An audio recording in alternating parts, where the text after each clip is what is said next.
அனைவருக்கும் இனிய மாலை வணக்கம். மரம் வளர்ப்போம், மழை பெறுவோம், மழைநீரை சேகரிப்போம் என்ற கோட்பாடோடு மண் பயனுற வேண்டும் என்று இன்றைய கருத்தரங்கில் எனக்கு பாராட்டு விழா இரண்டாவது முறையாக இந்த வனம் இந்தியா ஃபவுண்டேஷனில் 2 ஆண்டுகளுக்கு முன்பு பழனி கோயில் அறங்காவலராக பொறுப்பேற்ற போது சுந்தரராஜ் மாமா அவர்கள் அழைத்து என்னை பாராட்டினார்கள். அதே மேடையில் 2வது முறையாக பாராட்டு பெறுவது நான் பெற்ற பாக்கியமாக கருதுகின்றேன். வனம் இந்தியா ஃபவுண்டேஷனுடைய அனைத்து நிர்வாகிகளுக்கும் இன்று மண் பயனுற வேண்டும் என்ற தலைப்பில் சிறப்பு பேச்சாளராக பேசிய திரு ஸ்ரீராம் ராகவேந்திரன்,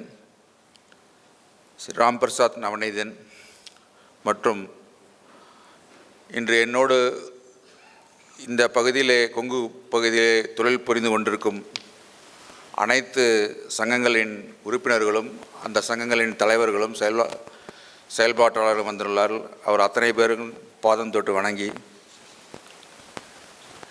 எனக்கு இந்த வாய்ப்பை வழங்கிய அத்தனை பேருக்கும் மீண்டும் ஒருமுறை நன்றியை தெரிவித்து, முதலில் நான் இந்த அளவுக்கு இந்த பாராட்டை பெற்றதுக்கு என் தாய் தந்தையரும் என்னுடைய சகோதர சகோதரிகளும் என்னுடைய குடும்பம் அத்தனை பேர்த்துக்கு முதலில் நன்றியை தெரிவித்துக்கொண்டு,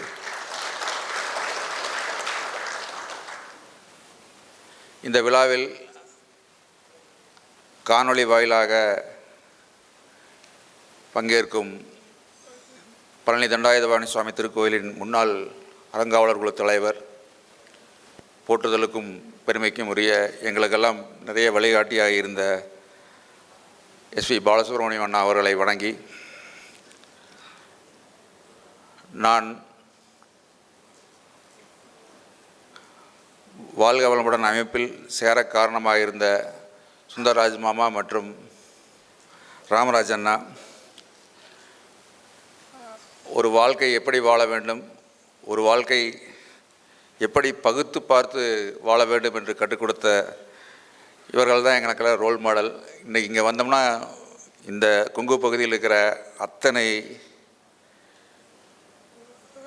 பெரிய ஜம்பாவான்கள் அத்தனை பேருமே இருக்கின்ற இந்த அவையில் எனக்கு இந்த பாராட்டு பெறுவது மற்றற்ற மகிழ்ச்சி மற்றும் மிகுந்த பெருமையாக கொள்கின்றேன்.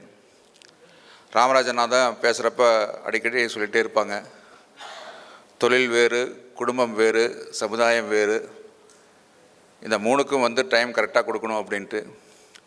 அப்படி என்னுடைய பயணத்திலும் அப்படித்தான்.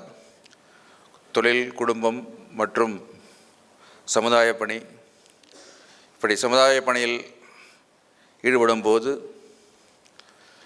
எனக்கு ஒரு வாய்ப்பாக முருகப்பெருமானுக்கு சேவை செய்யும் பாக்கியம் கிடைத்திருக்கிறது. இதை நான் மட்டுமே செய்ய முடியாது. இங்கு இருக்கும் அத்தனை பேர்களும், தமிழ்நாட்டில் அல்ல உலகத்தில் உள்ள அத்தனை பேர்களும் சேர்ந்து தான் செய்ய வேண்டும். நான் ஒரு கருவியாக அதில் செயல்பட்டு கொண்டிருக்கிறேன் என்றதை கூறி, அவருக்கு தொண்டாற்றுவது, செயல் புரிவது என்பது எல்லாருக்கும் கிடைத்த பாக்கியம். உங்கள் அனைவரையும் அதில் ஈடுபட வேண்டும், எல்லோரும் சேர்ந்து இதை செய்ய வேண்டும் என்று என்ற வேண்டுகோளையும் வைத்து, வருகின்ற தைப்பூசம் பிப்ரவரி 5ஆம் தேதியிலிருந்து 15ஆம் தேதி வரைக்கும் நடைபெறுகிறது. எல்லா 10 நாட்கள் விழா, கிட்டத்தட்ட 10 நாள் விழாவும் ஒவ்வொரு நாளும் 1,00,000 to 1,50,000 பேர் வருகின்ற 10 நாட்களுக்கு சேர்ந்து 15 லட்சம் பேர் வருகின்ற விழா. அதே போல் ஏப்ரல் மாதத்தில் நடைபெறுகின்ற பங்குனி உத்திரம் விழா என்பதும் அதுவும் கிட்டத்தட்ட ஒரு 15 லட்சம் பேர் வருகின்ற விழா. இந்த விழாவுக்கு இங்கே அத்தனை பேருக்கு அதை பற்றி தெரியும், பழனி கோயில் எப்படி இருக்கும் அப்படின்ட்டு. அந்த விழாவுக்கு உங்களுக்கு எல்லாமே என்னுடைய சார்பாக என்னுடைய அழைப்பை கொடுத்து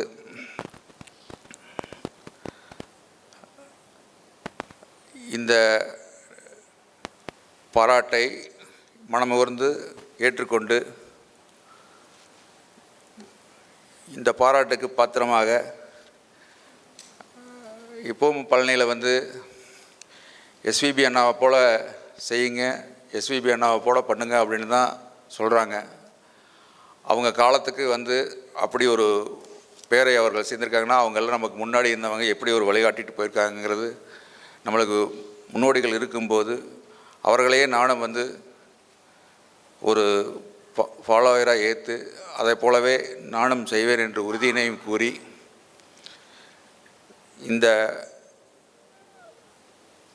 பாராட்டுக்கு நான் என்னுடைய சார்பாகவும் என்னுடைய குடும்பத்தினர் சார்பாகவும் மனமார்ந்த நன்றியை தெரிவித்து வாய்ப்புக்கு நன்றி கூறி விடைபெறுகிறேன். நன்றி.